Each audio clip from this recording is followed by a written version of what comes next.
Olá pessoal, tudo bem com vocês? Meu nome é Júlio César, eu sou petiano do PET Mata Atlântica, Conservação e Desenvolvimento e discente do curso de Medicina Veterinária da UFRB. Dando prosseguimento ao nosso ciclo de seminários, que é uma atividade do nosso PET, hoje eu vou falar sobre intoxicação por plantas e suas consequências em ruminantes na região da Mata Atlântica. A Mata Atlântica é um ecossistema considerado como um dos mais importantes em biodiversidade do planeta, bem como um dos biomas mais ameaçados do mundo. Essa imensa biodiversidade de fauna e flora vem atraindo muitos olhares para toda essa imensidão de floresta. O aumento da degradação por exploração de seus recursos naturais está cada vez mais diminuindo todo o espaço verde encontrado nessa floresta. Toda aquela extensão que era visto antigamente, anos atrás, antes de acontecer a ocupação de todo esse litoral, vem hoje cada vez mais sendo diminuído, sendo degradado. A Mata Atlântica estende-se por 1.300.000 km², ou cerca de 15% do território nacional. Atualmente, restam menos de 8% da área original. No mapa, podemos observar toda a faixa que a Mata Atlântica compreende, do norte ao sul.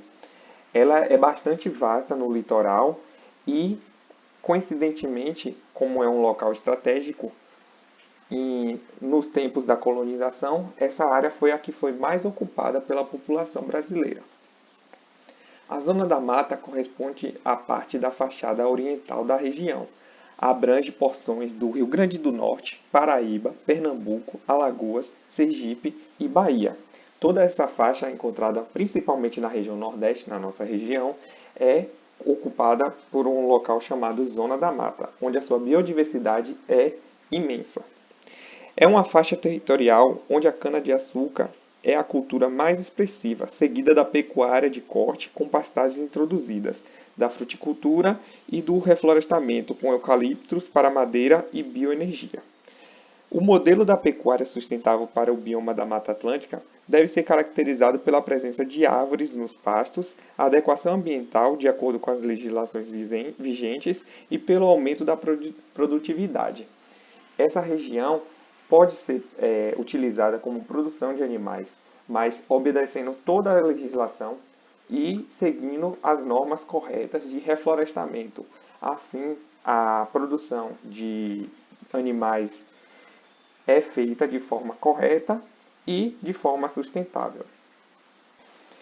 Todavia, com o aumento da demanda pela produção de proteína de origem animal, com a criação de gado de corte, vem a necessidade de criar novas áreas de pastos para a introdução desses animais no ambiente.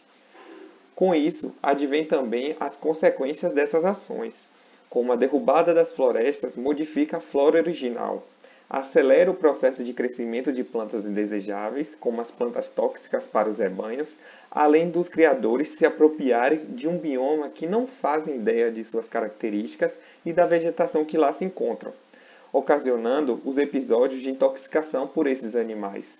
E muitas das vezes, esses criadores ficam sem descobrir a causa da morte e das lesões, até que se investigue a fundo e observem que a má informação do ambiente que eles estão ocupando estão gerando esses prejuízos e essas consequências para os animais.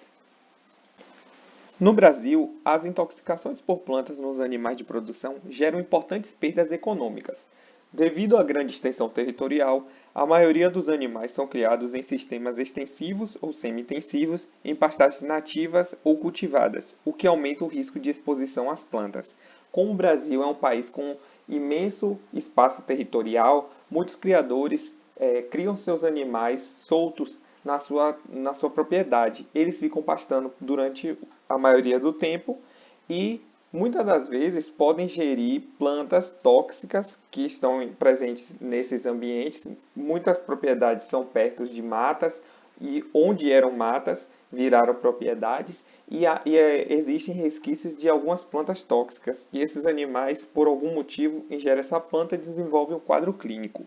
Em um estudo realizado pelo setor de patologia veterinária da Universidade Federal do Rio Grande do Sul, no período de 1996 e 2005, foi observada intoxicações por plantas que representavam 7,58%, que era 43 mortes de 567 bovinos, 11,46%, que representou 25 mortes de 218 ovinos, e 7,69%, que representou 16 mortes de 208 caprinos.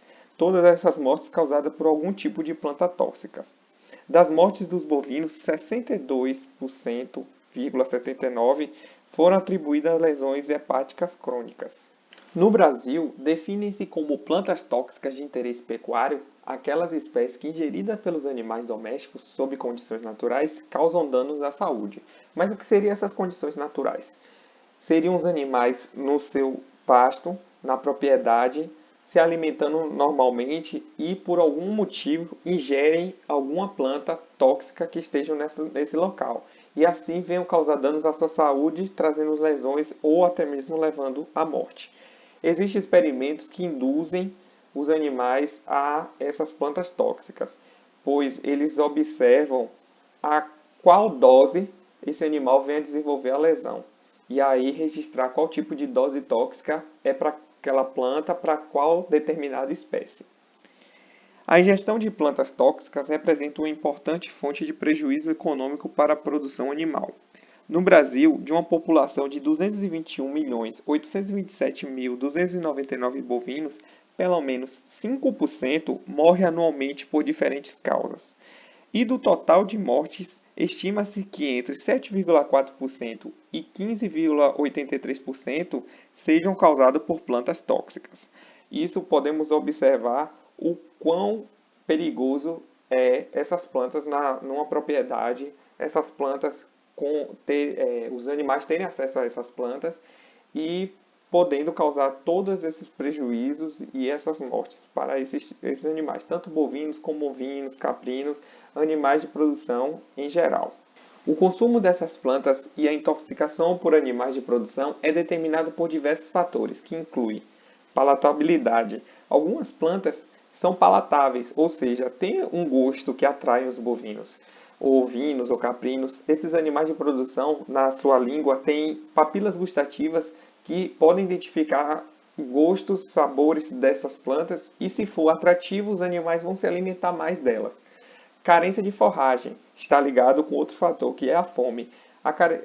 Logo, se uma propriedade não tem um fornecimento de alimento adequado para esses animais e eles passam a ter fome, essas plantas que são encontradas, eles vão se alimentar delas e, como um instinto de sobrevivência, eles vão comer até se tornar saciados.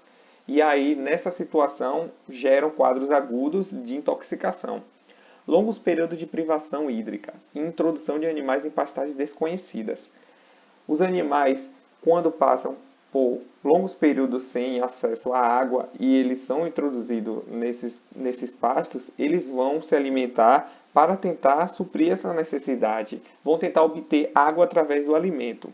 Plantas em brotação após a primeira chuva. Algumas plantas, quando começam a brotar depois dessa primeira chuva, vão concentrar uma quantidade grande de toxina que é extremamente perigosa nessa fase para bovinos, ovinos, caprinos, animais em geral de produção. Acesso a plantas tóxicas. Como pode observar na imagem, uma propriedade que é próxima a matas, próxima às florestas, que em determinadas regiões é recorrente encontrar alguns tipos de plantas que são prejudiciais ao bovino. Se eles tiverem acesso, eles vão se alimentar. Consequentemente, se for palatável, se eles estiverem com fome, eles vão ingerir essa planta, basta ter acesso. O bovino é um animal bastante curioso, então ele vai fuçar tudo, vai procurar e vai se alimentar. Isso é um fator perigoso. Período de ingestão. Se o bovino se alimentou num período curto, se ele passou muito tempo se alimentando, isso aí vai ser fundamental para determinar a dose tóxica da planta e o quanto ele ingeriu, para ver se tem chance de reverter o quadro clínico ou não. Susceptibilidade, resistência e transporte. A depender da espécie de animal e da espécie de planta, cada espécie dessa em relação vai ter uma suscetibilidade de gerar o quadro clínico ou vai ter uma resistência maior àquela espécie de planta tóxica. E o transporte tem, como vamos ver lá na frente, certos tipos de intoxicação que depois que o animal vai se locomover, depois que ele ingere a planta, que ele vai se locomover, que desenvolve o quadro. Então, transportes muito abruptos, muito bravos, levando os animais gritando, batendo, depois de ingerir essas plantas, pode fazer com que o animal tenha um quadro súbito dessa intoxicação e venha causar a morte. E agora chegamos no tipos de plantas tóxicas.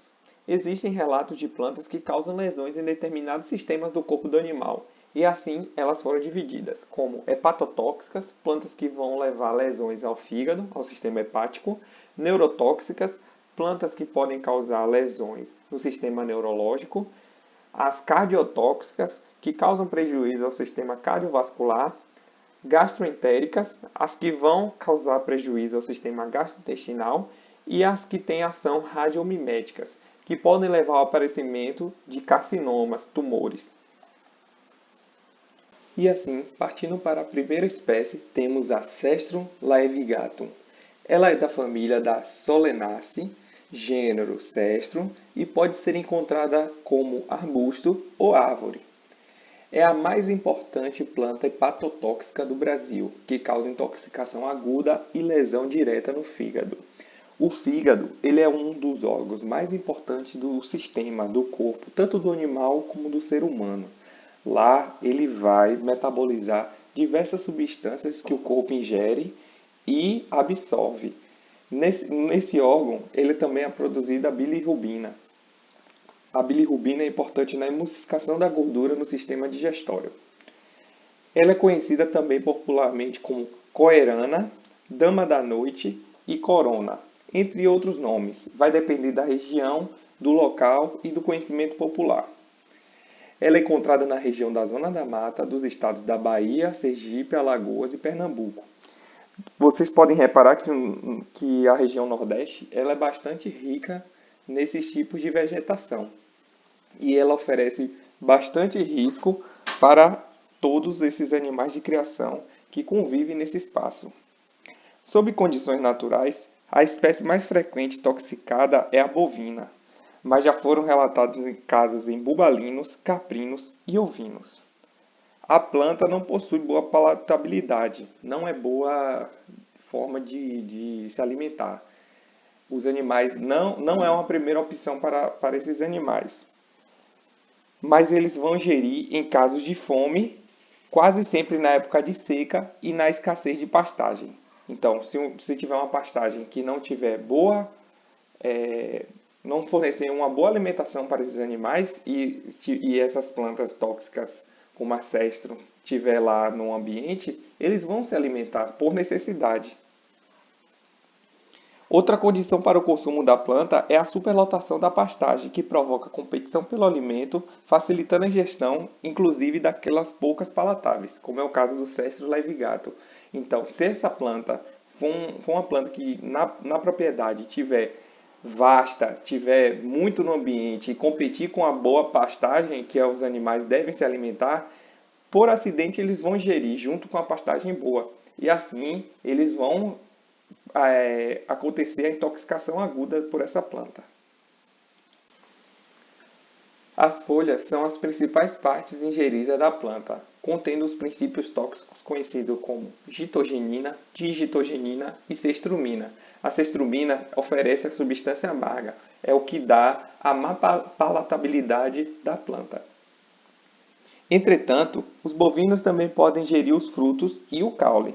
Segundo Tocárnia, a dose tóxica da planta fresca varia de 10 a 50 gramas por quilo de peso vivo. Então, a depender da quantidade que o animal ingere e ao peso do animal, o quanto que ele come já pode desenvolver o quadro agudo da doença. Os sinais clínicos encontrados são apatia, anorexia, parada ruminal, ou seja, parada do rumen, que é a primeira câmara do sistema gastrointestinal do ruminante, tremores musculares, andar cambaleando e às vezes cialorreia, ou seja, salivação excessiva. É encontrado sinais neurológicos. O diagnóstico é feito através da identificação da planta no ambiente da propriedade, mas é fundamental que se faça antes o descarte dos outros diagnósticos, que são chamados de diagnósticos diferenciais. Ou seja, quando o animal apresenta determinado sinal clínico para investigar tal doença, é necessário colocar as opções de todas as doenças que pode estar cometendo. Então, se identificou a planta no ambiente, você pode colocar ela como uma suspeita do quadro que o animal está apresentando. Outra doença que é bastante importante e que apresenta sinais neurológicos é a raiva. E a raiva é de extrema atenção, pois ela é uma zoonose e o ser humano pode contrair. É uma doença que é bastante perigosa.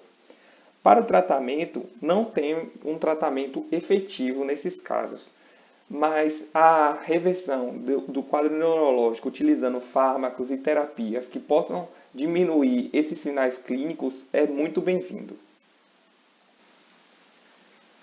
Do gênero Palicuri, tem como espécie mais importante, quando se fala em intoxicação, a Palicuri marquigrave. É a nossa segunda espécie que vamos mencionar aqui na nossa apresentação sobre intoxicação. A Palicuri, existe outras espécies, mas a que mais acomete os ruminantes e causa intoxicação é a marquigrave. Em condições naturais, os bovinos se intoxicam por causa da boa palatabilidade da planta, sem necessariamente ter fome. Só basta ter acesso às matas e às capoeiras, que é onde as plantas se encontram. Então, ao contrário da planta anterior que falamos, a Palicuri marquigrave ela já tem uma boa palatabilidade. Então, os bovinos sentem-se atraídos pelo aroma das suas flores, dessa planta, e vão ingeri-la. É comumente conhecida pelos nomes de cafezinho, erva de rato e papaconha. Então, a depender da região, varia o tipo de nome que ela é encontrada. É considerada uma planta cardiotóxica, desenvolvendo problemas cardiovasculares nos animais a longo prazo. À medida que eles vão ingerindo, ao longo tempo, eles vão desenvolvendo quadros crônicos de problemas cardiovasculares e pode desenvolver morte súbita, a depender da dose que vão se alimentar.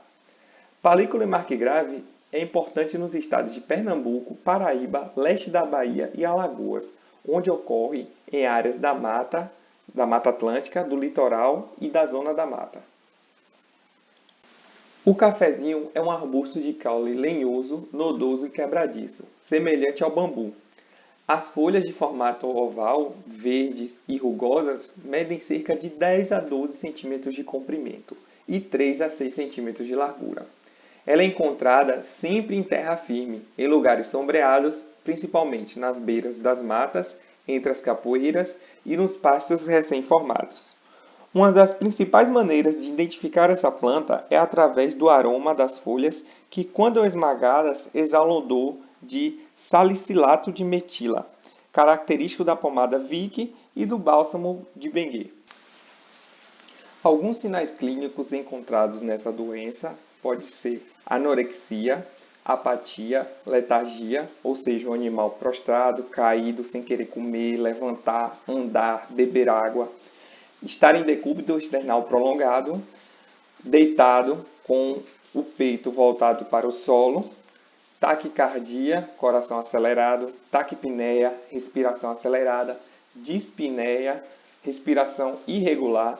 Pode-se encontrar tremores musculares, movimento de pedalagem, ou seja, o animal deitado, tendo movimento com as patas, opstótomo, um enrijecimento muscular na região do pescoço ou de outra parte do corpo, vocalizações e morte.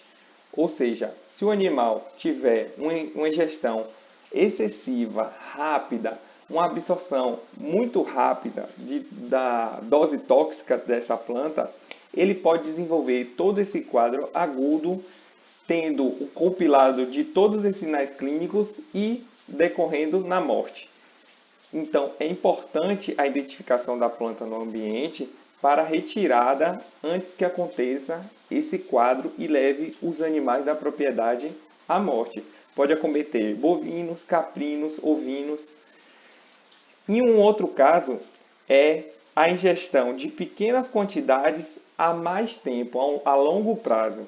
Essa ingestão de pequenas quantidades vai se acumulando e acontecendo problemas crônicos, problemas cardíacos crônicos, desenvolvendo a degeneração do músculo cardíaco, que é o miocárdio, ele vai degenerando, e edema pulmonar e insuficiência cardíaca. Então, a degeneração do músculo cardíaco, das válvulas cardíacas, vão culminar em edema pulmonar e insuficiência cardíaca.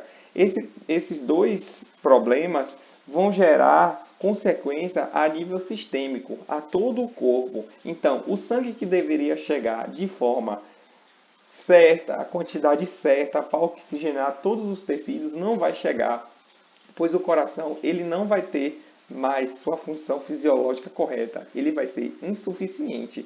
Então, o animal vai ter problemas futuros e desenvolver outros sinais clínicos que vão culminar com a morte desse animal. Partindo para a nossa terceira espécie de planta tóxica, temos a mascaginha rígida. Ela é da família da Malpighiaceae, é conhecido popularmente pelos nomes de tingui, timbó e pelabucho, entre outros, a depender da região e do conhecimento popular. É a planta tóxica mais conhecida e difundida e importante da região Nordeste e parte da região Sudeste do Brasil, responsável por causar morte súbita de bovinos, além de caprinos e ovinos. Ela é encontrada na zona da mata, no litoral, mas também pode ser identificada na região mais seca, na parte mais interior do continente brasileiro, na região do sertão. Causa certo vício nos animais, quando encontrada no pasto, eles se alimentam desenfreadamente até alcançar a dose tóxica. É uma planta que, quando os animais se alimentam, eles sentem um gosto, é boa palatável, e os animais ficam viciados nela. Então, se tiver na propriedade essa planta de forma abundante, vai causar problema. Os animais vão se alimentar, vão se intoxicar e vão correr perigo de morte. Ela desenvolve alguns sinais clínicos. Está ligada ao movimento, ou seja, a sintomatologia em todos esses casos consiste em apatia, tremores musculares, taquicardia, dificuldade de se manter em pé e dispneia. Os animais, eles procuram se manter quietos quando eles se alimentam e a toxina faz efeito, eles vão ficar prostrados, quietos, deitados. E quando o proprietário desses animais vai fazer a condução desses animais, tentam fazer com que eles caminhem, andem, levantem, vai exacerbar esses sinais clínicos, vai piorar. Por isso que está ligada ao movimento. Então, quando os animais se alimentam, ficam prostrados e ao tentar se movimentar, acelera o processo da toxina. Por algum motivo que ainda não é tão estudado, a toxina ela se espalha de forma mais rápida, causando problemas nesses animais. O diagnóstico é feito através dos sinais clínicos, da observação dos sinais clínicos e da identificação da planta no ambiente, observando os animais se alimentarem dessa planta de forma desenfreada. O tratamento não tem um tratamento efetivo, a menos que se retire a planta da alimentação desses animais e se trate com fármacos e terapias que vão diminuir os sinais clínicos que eles estão apresentando. E as precauções a esses proprietários de criação, esses criadores de animais, como bovinos, ovinos e caprinos, é a retirada da planta dos locais onde os animais se alimentam. Se a criação é de forma extensiva, que os animais vão para o pasto se alimentar, ficam soltos na propriedade, é fazer uma varredura de toda a propriedade, a depender da extensão territorial, analisando a vegetação que lá é encontrada. Por isso que é importante ter o conhecimento do local que você está criando sua propriedade, criando seus animais. E não se apropriar de qualquer jeito, devastar, abrir pasto em matas, sem nem saber o que lá se encontra. E aí pode colher consequências que são a saúde do rebanho e a morte desses animais. E vamos, para finalizar, para a nossa última planta tóxica, a Pteridgium aquilino, mais conhecida como samambaia.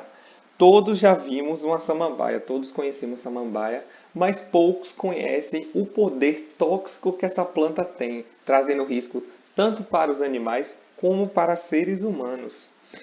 As samambaias pertencem ao gênero Pteridgium, comporta uma única espécie denominada de Pteridgium aquilino. Trata-se de uma planta bem-sucedida em termos adaptativos. Em vários ecossistemas, ela se adapta muito bem a ambientes variados. E essa adaptação se deve a fatores químicos, biológicos e ecológicos. Então, uma junção desses fatores favorece a sobrevivência dessa planta e a sua reprodução. Todos esses fatores resultam na ampla ocorrência dessas plantas nos 5 continentes do planeta. É uma planta que está bastante disseminada. Ela tem capacidade de resistência a climas desfavoráveis, ao frio e ao calor, resistência da planta ao ataque de insetos e de micro-organismos, capacidade de sequestrar nutrientes do solo a longas distâncias. Então a gente dá para ver que ela é quase indestrutível. Ela sobrevive a vários tipos de condições, a insetos, a mudanças climáticas, frio, calor. Então é muito perigosa para propriedades que têm uma vegetação e criação de animais de forma extensiva. O desmatamento e a transformação de extensas áreas para uso de agropecuária ou agrícola têm contribuído na disseminação da samambaia. Então, desmatamento de áreas que já têm uma vegetação local para a criação de animais ou para plantações favorece a disseminação da samambaia. Se caso chegue sementes, esporos dessa planta e caem no solo e comece a germinar, será muito difícil combater, porque ela é de uma rápida reprodução. Falando dos sinais clínicos e das lesões que a ingestão por samambaia pode promover, temos a deficiência de tiamina. A tiamina é uma substância que é importante para a visão do animal. E a samambaia apresenta uma enzima chamada de tiaminase. Ela irá degradar a tiamina, prejudicando na visão. Degeneração retinal progressiva, degeneração da retina. A samambaia, a ingestão, pode provocar essa degeneração da retina. E o que é a retina? A retina é uma estrutura no fundo do olho que é importante para a formação da imagem. E com a degeneração dessa estrutura, a imagem não vai ser formada adequadamente e o animal já vai ter mais um problema de visão. Então, vemos que já temos 2 sinais clínicos que causam problemas visuais. Hemorragia aguda. O animal, o bovino, ovino, o caprino, vai ter hemorragia espontânea, sangramentos pelo nariz, pelas narinas. Hematúria enzootica bovina. É um sinal clássico de intoxicação por samambaia. O bovino vai estar urinando sangue. A urina vai estar com presença de sangue, uma urina vermelha, densa. A degeneração progressiva da retina leva à atrofia da retina. Então, uma coisa leva a outra. A degeneração levando à atrofia vai ser muito mais difícil de reverter a situação da visão do animal. Então, um consumo exacerbado e um consumo a longo prazo pode levar a problemas na retina e assim o animal ter dificuldade de formar a imagem, ficando cada vez mais cego. A escassez de alimento causa vício. Um dos fatores que leva os animais a se alimentarem é o vício em consumir a planta depois de repetidas vezes de ingestão. Então o animal comeu uma vez, gostou, comeu de novo, e se na propriedade tiver muita samambaia, aí o animal vai se alimentar à vontade, o rebanho inteiro vai se alimentar. Carência de pastagem fibrosa, uma pastagem com mais fibra, mais rígida. O bovino precisa disso para ruminar, precisa disso para poder fazer o movimento das câmaras do sistema gastrointestinal. E a alimentação com feno contaminado por samambaia. Então, no processo de fabricar o feno, que é retirar as plantas, colher todas as plantas para produzir o feno e vem samambaia junto, o animal, quando se alimenta do feno e da samambaia. Então, aí causa mais um problema e gerando todos esses sinais clínicos. E outro problema que a samambaia também leva e é muito perigoso, causa muito problema na criação de bovinos, é a formação de nódulos na região da base da língua e laringe. O animal, quando tem ingestão de samambaia por tempo prolongado, pode apresentar obstruções.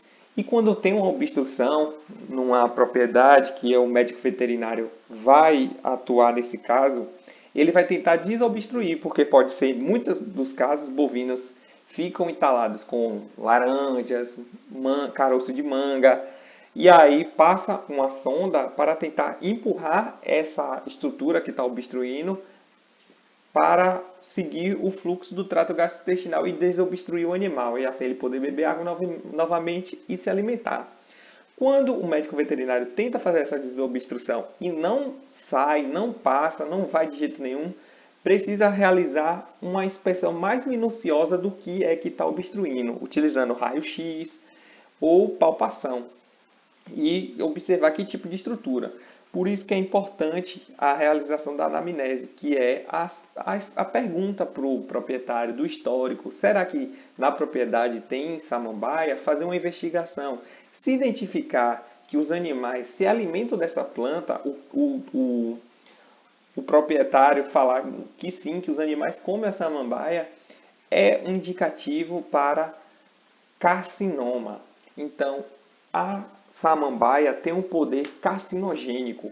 Ele pode produzir tumores, nódulos na região da base da língua, da laringe e assim poder causar esse tipo de obstrução.